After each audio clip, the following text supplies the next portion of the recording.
sa akin.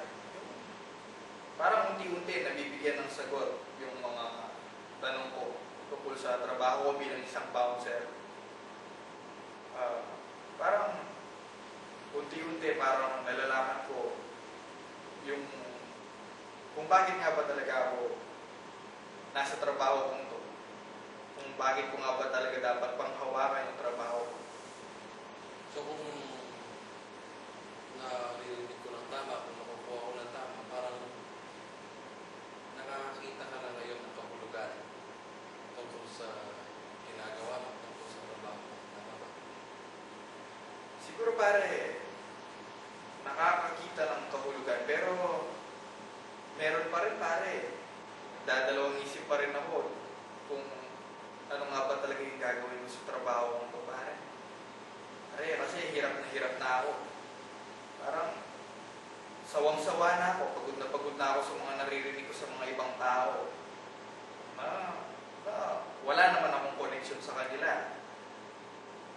Siguro pare, hindi mo rin magugustuhan yung uuwi ka ng bahay mo, aabot ka, tapos maririnig mo pinag-uusapan ka ng mga tao dahil maririnig mo sasabihin nila, ay, yung lalaki niyan kaya nagbabouncer kasi gusto lang makakita ng mga babae.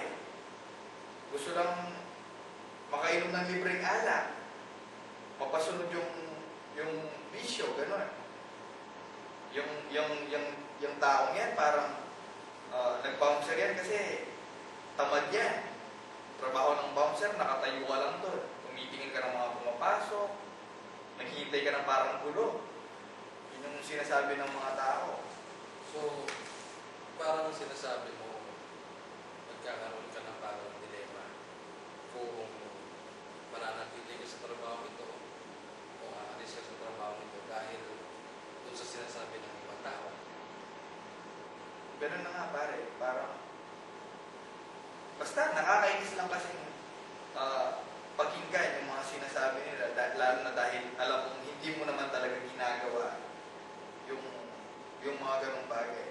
So, sinasabi mo na mali yung sinasabi ng mga ibang tao tungkol sa Mali talaga pare, kasi hindi ko naman ginagawa yun. Hindi naman ako nagtatrabaho dahil para makainom ng mga libreng alak. Hindi ko naman gagawin yan para makakita ng mga babae. Hindi ko gagawin yan. Alam kong may anak ako. 5 yung anak ko, panganay ko, babae, 18. Mga ilang taon ba yung mga usually na mga kababaihan na pupunta dun sa parang nagtatrabaho? Siguro pare, kung madalas nagpupunta doon, yung mga binibintang nilang mga babaeng tinitingnan ko, mga siguro 18 pataas siguro. Ilang taon na yung anak ko? 18 pare. So parang halos magkasimilad lang. Yun nga yung parang naisip ko pare, yung 18 rin yung anak ko. Alam kong may anak akong babae. Hindi ko naman siguro nanaisin na mambabae dahil alam ko, may pinaghuhugutan ako na may anak akong 18 rin yung edad. At paano ko gagawin yun? Di, kung mambababae man ako, siguro unang iisipin ko yung anak kong babae. Hindi ko gagawin yun pare. Kahit dumaan sa panaginip ko, hindi ko gagawin yun dahil alam ko yung trabaho ko, ginagawa ko para nga sa mga anak ko. So, yun ba yung parang nakikitang kahulugan mo sa iyong trabaho ngayon? Oo pare, kaya lang hindi ako makapagtrabaho ng maayos kasi dun sa mga sinasabi ng mga tao. Siguro, mas makakapagtrabaho siguro ako ng maayos kung wala akong naririnig ng mga ganyang komento sa mga ibang tao. Kahit alam ko na sa sarili ko, hindi ko naman ginagawa yun. Yung ginagawa ko lang yan para siyempre makisabay din sa asawa ko. Yung asawa ko, natapos siya ng pag-aaral. Kaya ako, padre de pamilya, hindi man lang ako pumuntong ng kinder. Parang katawan lang talaga yung puhunan.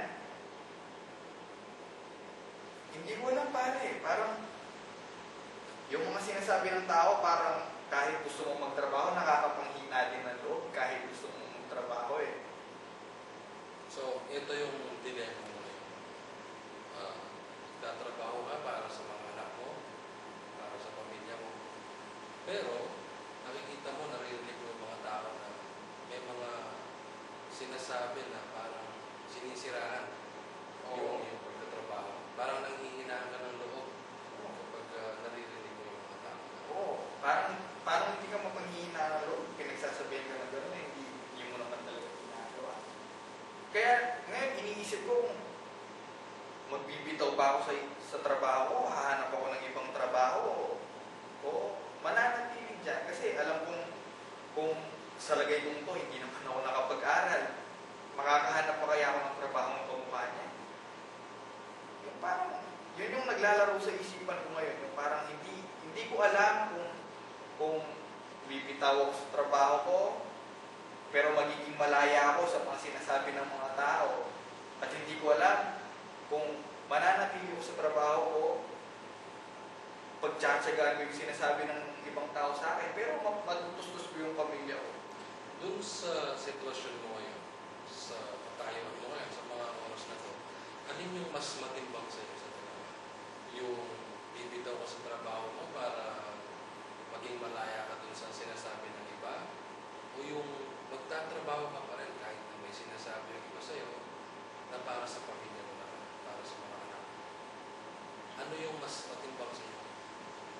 Mas matimbang pa rin yung itutuloy yung trabaho ko pare dahil alam ko na yun lang yung magagawa kong tulong sa katayuan ko sa buhay, sa edukasyon ko, dahil wala naman akong edukasyon. Mas matimbang pa rin yung trabaho pare dahil yun lang yung alam kong paraan para makatulong ako sa pamilya.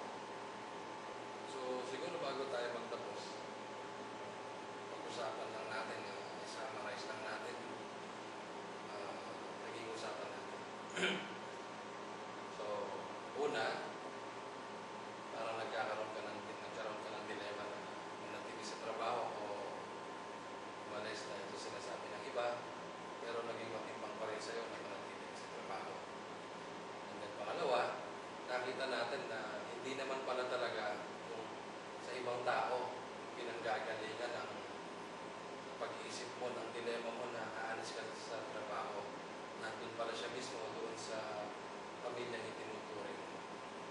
At bilang pagtugon doon siguro doon sa problema gano'n, nagkaroon ka ng pagpapasya na kausapin mismo yung tao na nagiging hadlang doon sa iyong pangarap. So siguro dito sa panahon na bago tayo magkita muli, siguro pwede mong kausapin, pwede mong puntahan yung bilan mo sa gano'n, pagkaliwanag na ngayon. Oo ba? At siguro dun sa susunod natin pag-uusap, maaari din yung pwede natin pag-usapan. Sana nga, magawa ko ba? Gusto ko pa ba sabihin? Wala na ba? Kung makakapag-inom na tayo pare, Oo. kung sakasakali, madalaw ka dun sa bar namin, oo nga no, imbitahin mo na naman yung biyanan ko sa bar. Babae. Oo nga, doon kami mag-jujugan, ay mag-usap. Pare. Alam mo yung mga. Oo nga pare. Tsaka, yun ang katawan mo ah. Pare. Minsan, huwag mo akong mag-weights. Oo. Kukunan ko to pare. Bata pa lang ako pare. So, yung weights ka na dun sa tiyan ng nanay mo. Oo. Parang gano'n na ang nangyayari dati. Nahubog yung muscle ko. May gusto ko pa ba sabihin? Wala. Sige, kita na lang tayo dun sa Bar. ano kasi pangalan? Kaya ko to. Kaya mo to? Kaya, oo. Basta yan, pare. Gusto mo lang ang chika bembol. Sige. Maraming salamat, Dolpo. Maraming salamat, pare Gary.